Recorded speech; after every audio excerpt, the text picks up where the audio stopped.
சக்கரவர்த்தி ராஜகோபாலாச்சாரி ஒரு இந்திய வழக்கறிஞர், விடுதலை போராட்ட வீரர், அரசியல்வாதி மற்றும் எழுத்தாளர் ஆவார். இவர் சுருக்கமாக ராஜாஜி என்றும் சிஆர் என்றும் அழைக்கப்பட்டவர். இந்தியாவின் கடைசி தலைமை ஆளுநராக பணியாற்றியவர். அத்துடன் இந்திய தேசிய காங்கிரசின் தலைவர், சென்னை மாகாணம், சென்னை மாநில முதலமைச்சர், மேற்கு வங்க ஆளுநர், இந்திய ஒன்றியத்தின் உட்துறை அமைச்சர் போன்ற பல பதவிகளிலும் பணியாற்றியுள்ளார். பாரத ரத்னா விருதை பெற்ற முதல் இந்தியர்களில் ஒருவர். பிற்காலத்தில் ஜவஹர்லால் நேருவுடன் ஏற்பட்ட கருத்து வேறுபாட்டின் காரணமாக 1959 சுதந்திர கட்சியை தொடங்கினார். இக்கட்சியுடன் கூட்டணி அமைத்து 1967 திராவிட முன்னேற்றக் கழகம் தமிழகத்தில் ஆட்சியை பிடித்தது. கருத்து வேறுபாடுகள் கொண்டிருந்த போதும் பெரியார் ஈ.வே. ராமசாமியுடன் தமது கடைசி காலம் வரையில் நட்பு பாராட்டியவர். அணுவாற்றல் போர்க்கருவிகளை குறைக்க போராடியவர். வாழ்க்கை வரலாறு. கிருஷ்ணகிரி மாவட்டத்தில் ஒசூருக்கு அருகில் உள்ள தொராப்பள்ளி கிராமத்தில் பிறந்தார். அவரது தந்தை சக்கரவர்த்தி வெங்கடாச்சாரிய, தாயார் சிங்காரம்மா ஆவார். ராஜாஜியின் பள்ளி கல்வி ஒசூரிலும், உயர்நிலை கல்வி பெங்களூரிலும், கல்லூரி கல்வி பெங்களூர் சென்ட்ரல் கல்லூரியிலும், சென்னை மாகாண கல்லூரியிலும் கழிந்தது.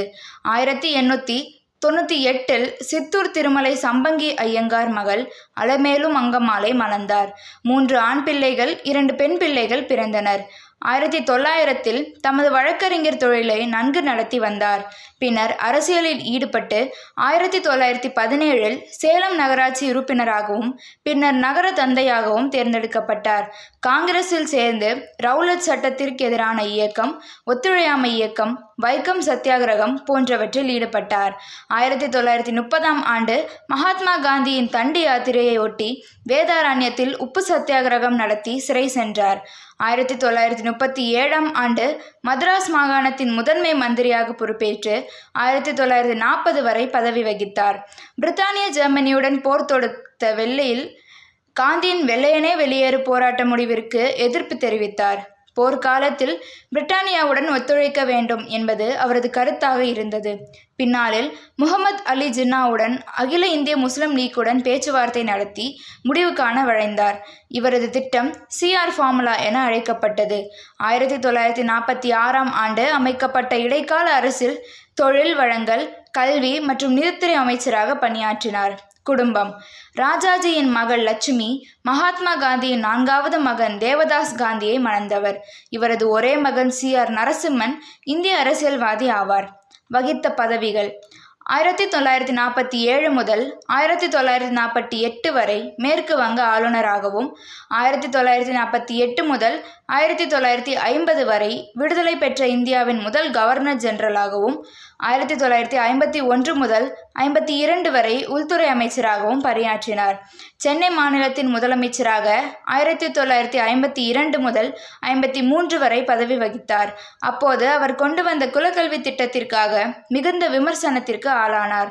காங்கிரசின் சோசலிச நோக்கிற்கு எதிர்ப்பு தெரிவித்து அக்கட்சியிலிருந்து விலகி அரசின் பெர்மிட்டா ஆட்சிக்கு மாறான தாராளமயத்தை கொள்கையாக கொண்ட சுதந்திர கட்சியை நிறுவி 1962, 1967 மற்றும் 1972 பொது தேர்தல்களில் போட்டியிட்டார். 1967 சட்டமன்ற தேர்தலில் காங்கிரசிற்கு எதிரான அணியை ஒருங்கிணைத்து தமிழக அரசியலில் முதன்முறையாக காங்கிரஸ் அல்லாத ஆட்சி மலர துணை நின்றார். அவருடன் கூட்டணி கண்ட சி.என். அண்ணாதுரை முதலமைச்சராக பொறுப்பேற்றார். நாடாளுமன்றத்திலும் சுதந்திர கட்சி 45 இடங்களை பிடித்து முதன்மை எதிர்க்கட்சியாக விளங்கியது. பாரத ரத்னா.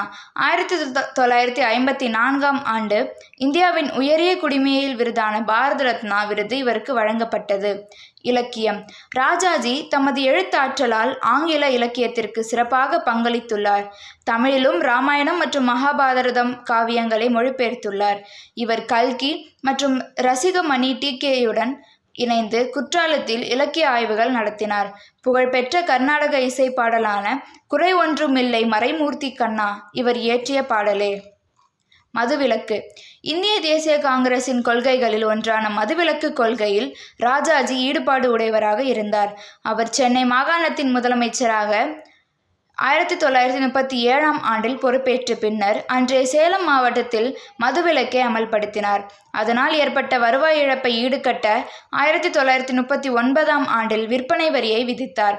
1952ஆம் ஆண்டில் சென்னை மாகாண முதல்வராக 2ஆம் முறை இருந்தபொழுது மாகாணம் முழுக்க மதுவிலக்கை அமல்படுத்தினார். 1971 ஆகஸ்ட் 31ஆம் நாள் முதல் தமிழ்நாட்டில் மதுவிலக்கு கைவிடப்படும் என அன்றைய முதலமைச்சர் மு. கருணாநிதி அறிவித்த பொழுது அம்முடிவை கைவிடும்படி கோபாலபுரத்தில் இருக்கும் கருணாநிதியின் வீட்டிற்கு மாலை கொட்டும் மழையில் சென்று கருணாநிதியை சந்தித்து மதுவிலக்கை கைவிட வேண்டாம் என கேட்டுக்கொண்டார். நினைவு சின்னங்கள். தமிழ்நாடு அரசு சக்கரவர்த்தி ராஜகோபாலாச்சாரி நினைவை போற்றும் வகையில் கிருஷ்ணகிரி மாவட்டம் தொரப்பள்ளியில் அவர் வாழ்ந்த இல்லத்தை நினைவு இல்லமாக மாற்றியுள்ளது. அவரது உடல் அடக்கம் செய்யப்பட்ட இடமான சென்னை கிண்டியில் அவருக்கு நினைவு மண்டபமும் அமைத்துள்ளது. ஓமந்தூரார் அரசினர் தோட்டத்தில் உள்ள தமிழ்நாடு அரசுக்கு சொந்தமான மண்டபத்திற்கு ராஜாஜி மண்டபம் என்று பெயர் சூட்டப்பட்டுள்ளது.